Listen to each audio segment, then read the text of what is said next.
For centuries, the world knew only one master, a power so vast, it was said the sun never set upon its borders.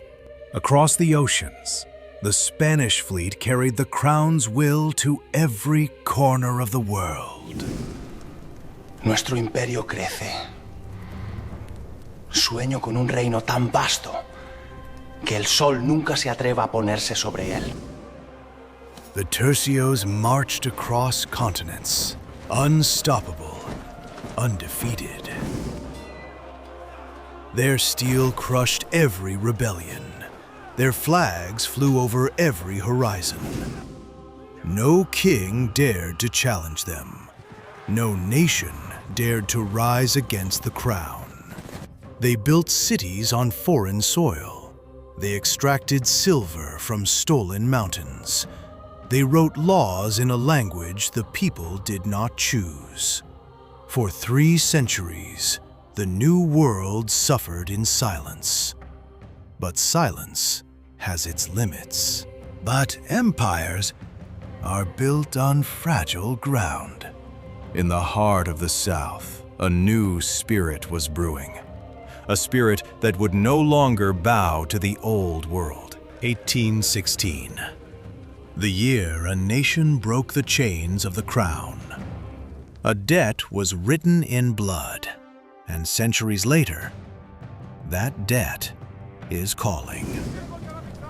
Nos quitaron nuestra tierra, nuestra plata, nuestra voz.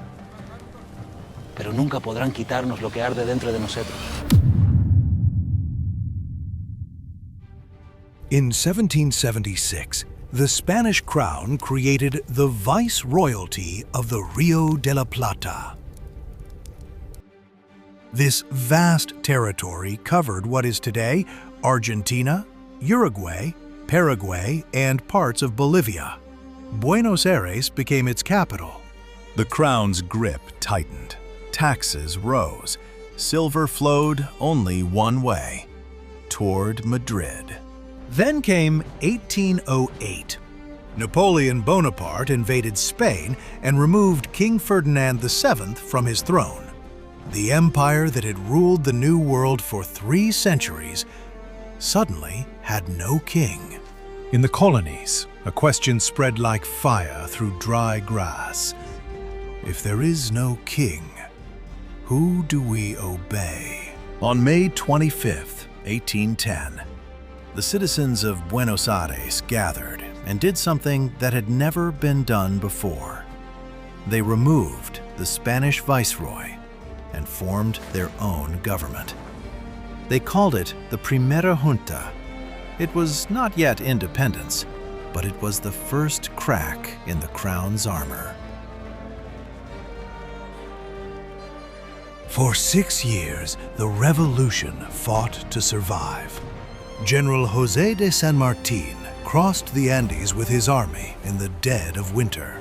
Manuel Belgrano designed a flag, blue and white, the colors of the sky and the clouds above the Rio de la Plata. On March 24, 1816, 33 delegates gathered in the house of Francisca Bazán de Laguna in the city of San Miguel de Tucumán. Among them, Francisco Narciso de la Prida, President of the Congress, José Mariano Serrano, its secretary. Men who knew that what they were about to sign could cost them everything. On July 9, 1816, a Tuesday, they voted. 29 delegates signed the declaration. The United Provinces of South America were free. The original document was never found, but what it started could never be stopped.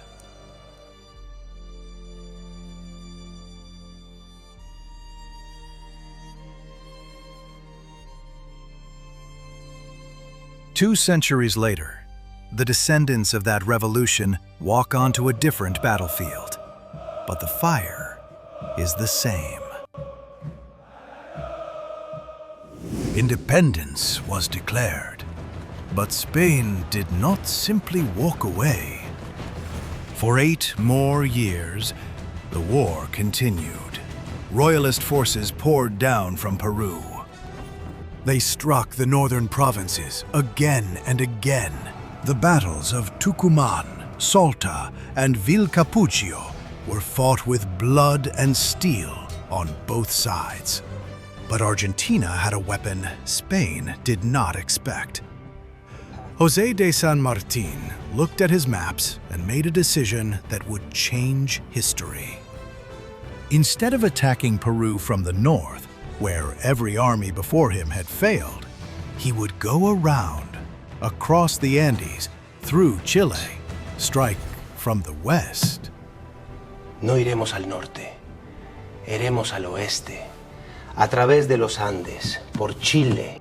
In January 1817, with 5,000 men, he crossed the highest mountain range in the Americas. In the heat of summer below, but frozen death above.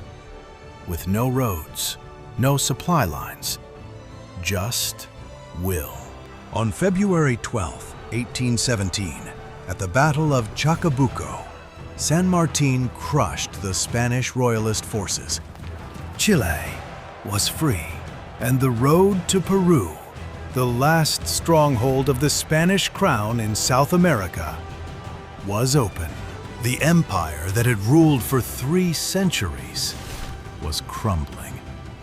2 centuries later, on a Sunday in July 2026, the heirs of that empire and the heirs of that revolution will face each other once more.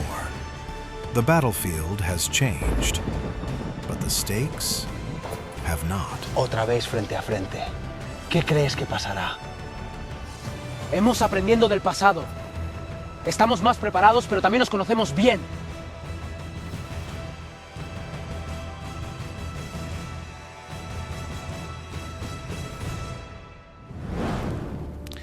Este es tu último mundial, Leo. Lo sabes, ¿verdad? Sí, lo sé. Has llegado muy lejos, chico. De verdad. Gracias, Diego. Estas manos no son la mano de Dios, lo sabes, ¿verdad?